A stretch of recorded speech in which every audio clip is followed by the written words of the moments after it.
দুনিয়ার নেতার কাছে প্রিয় হওয়ার জন্য আপনি যে পরিমাণ প্রতিযোগিতা করতেছেন, তার পিছনে আপনি কত শ্রম দিচ্ছেন, কত দিন কাটাচ্ছেন, কত অর্থ নষ্ট করতেছেন, কত মিথ্যা স্লোগান দিচ্ছেন, কত মানুষকে নির্যাতন করতেছেন, কত মানুষকে খুন করতেছেন, ধর্ষণ করতেছেন, হত্যা করতেছেন দুনিয়াতে একটা নেতা হওয়ার জন্য বা নেতার মনকে ঠিক রাখার জন্য।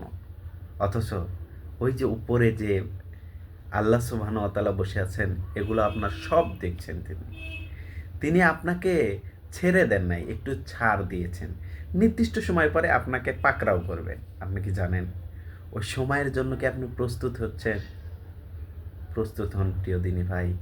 আর ওই নেতার পেছনে ঘুরুন যে নেতা আপনার জন্য, যে নেতা মুসলিমদের জন্য, যে নেতা ইসলামের জন্য নিজেকে উৎসর্গ করে।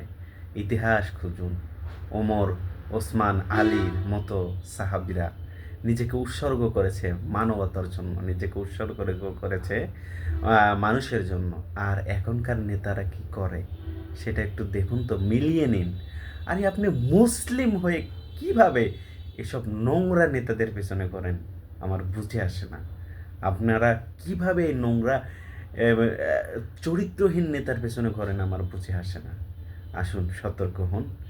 নিশ্চয়ই আল্লাহ এ থেকে আপনাকে উত্তরণ করবেন যদি আপনি সতর্ক ও সাবধান হওয়ার জন্য চেষ্টা করেন। ইনশাআল্লাহ। আসসালামু আলাইকুম।